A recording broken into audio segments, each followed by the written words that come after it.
In this task 3 lesson, we're going to look at mixing. Now, the important thing about mixing is to remember your 4 sonic qualities and how all the instruments fit within those sonic qualities. So the first one is volume. So how does each instrument fit within that kind of idea of balance across the whole range of volume? So making sure that we don't exceed our 0 dB limit. So if you follow my mouse now, what I'm looking for is a bit of headroom in our overall balance. 0 dB is our mastered out track, so that's where it's going to finish.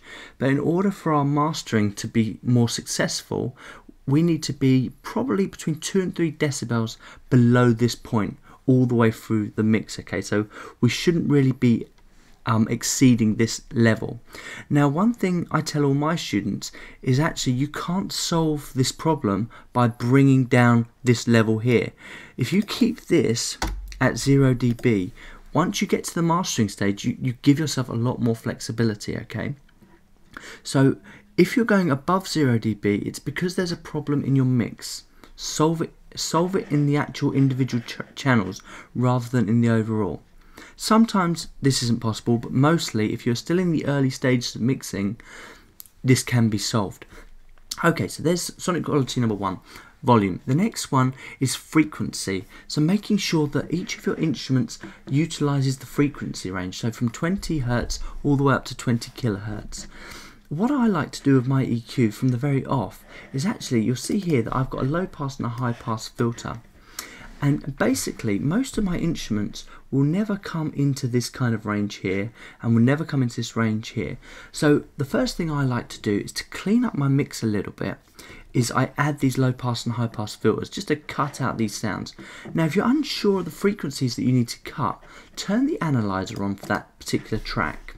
Now, if I press play now, you should see the graph light up and you'll see if we're cutting out any of the frequencies that we need. So that's the first thing I'll do. Then I'll come in and I'll start sculpting my frequencies a bit more kind of generically and finding space. Now, the interesting thing about frequency is that it's very possible to get each of your instruments space. The way I like to think about this is cutting frequencies. For instance, if you know that your instrument sits well down here, and you want to sculpt out another bit of instrument, say for instance you've got a bass part down here and a bass drum here somewhere, what you need to do is work out the kind of parameters between them and sculpt it out. So for instance, you might think to yourself, okay, my bass drum is working really well here, so if I cut on my bass track, if I cut out this track here, it will let my bass drum sitting well here. So if I cut this out on my bass track, it will let my bass drum sit better there, okay? And vice versa for the other track. So you might think, okay, and here on my bass drum track, I will actually cut that out. Hopefully I got that the right way around, bass and bass drum. But if you do it on the alternate tracks, you're basically sculpting out areas for those other tracks to sit on top of each other, because what you'll find that, especially with those 2 particular instruments, is they do occupy very similar realms of frequencies. So actually sculpting them out in this way and finding out which frequencies suit the other better just gives you a bit of sculpting ability there, okay? And that goes across the track. So for instance, if you've got guitars and pianos, they also sit quite similar frequencies as well. So you might sculpt out your guitars in 3 different ways. So for instance here, I've got my first guitar, or my guide vocal even. So I've got my first guitar here, and what I've decided to do is, okay, with this particular guitar, I'm just going to pull out a few of the frequencies around 2 kHz, because my other guitar around 2 kHz is working better. So I've just boosted the frequencies there. Okay, and I'm still sculpting these, but I'm trying to find space for each of those instruments.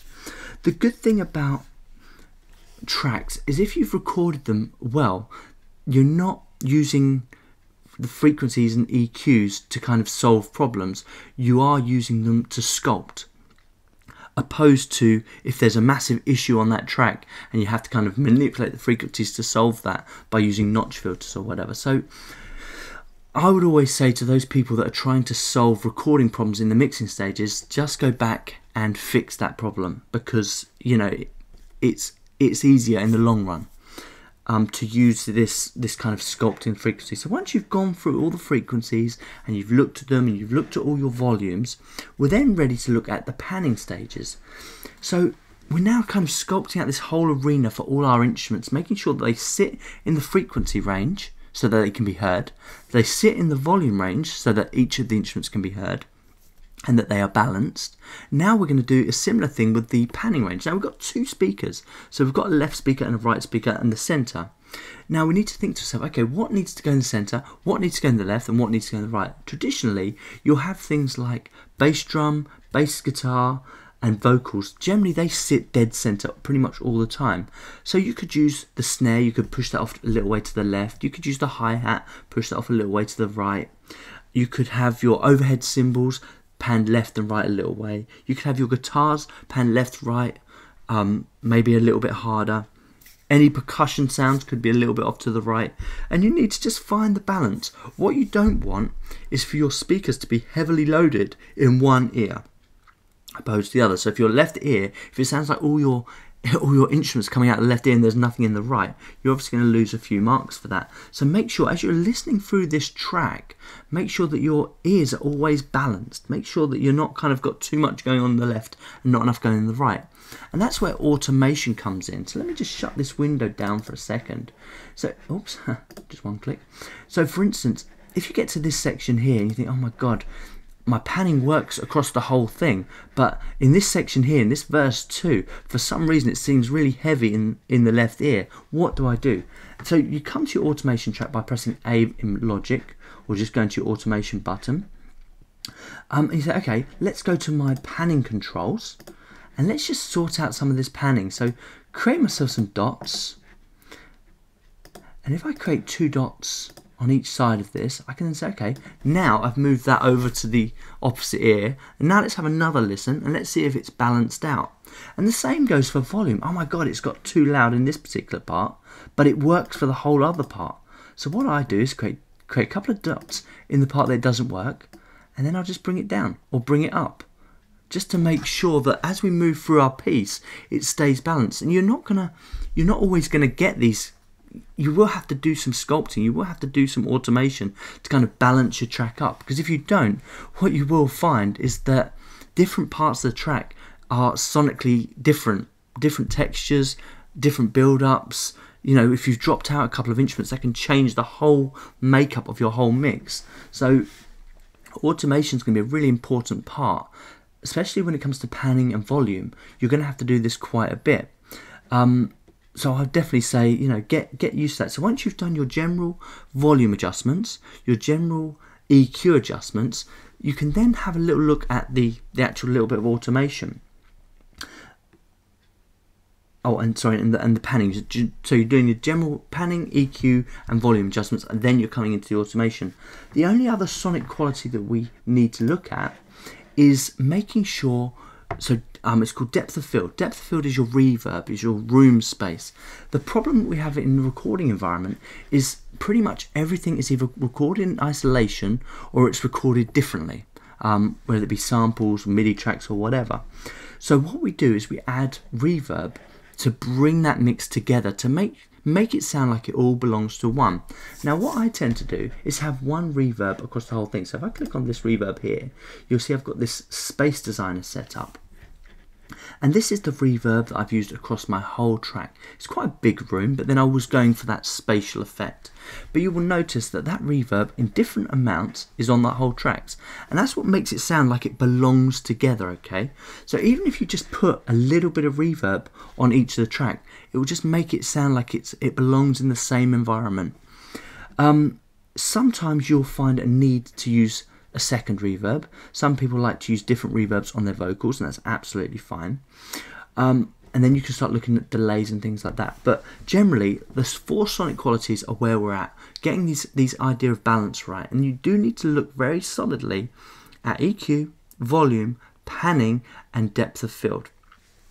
And you need to do it across the whole track, okay? So working your way all the way across the whole track, to the end, making sure everything works. What I say to my students is, okay, after you've got your basic tracks set up, like I've got here, all my EQs are basically done, all my reverbs are basically done, my panning is done, and all my levels are done the way that I feel that they should be across the whole track.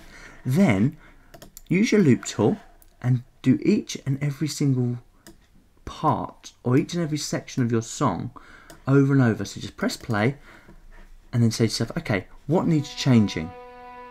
Oh, that's a bit too loud. So let's go into our automation. Now the important thing is here, the minute you start using automation, this window becomes dud. Everything then has to be done in the automation window, and that's absolutely fine. We've done with our mixing window, let's all do it in automation. So, oh God, this part here, where is it? My lead synth comes in a bit too heavy. So let's just put a nice little fade on there. So the first bit, I'm just building up to that part. And there it comes, it slides in rather than that hard hit. Okay, we're happy with that, so let's move on to the next section and let's do the whole process for all 4 of those things. So we're sculpting out this, making sure that every section is well balanced. That's where a lot of our marks are going to come from. Okay, let me just show you one last thing before we move on to the mastering stage. Now, I've gone through this whole track and I've made sure that all of my mix stays below 0 dB, and I just want to show you that in the loudest section of our song, which is this one here. Keeping one's head pointing towards the sun, one's feet moving forward, one's feet moving forward. Okay, so there's the loudest part of my song, and I'm 6 decibels below that gain, so I've got a lot of headroom there. So when I go to my mastering in just a second, I'm going to be good for it. Okay, I can still bring things up if I want to, and I've got a lot of headroom to adjust that. Keep that in mind. Make sure that you do have that headroom, that you can make those adjustments, and do your best. And I will see you in the mastering stage.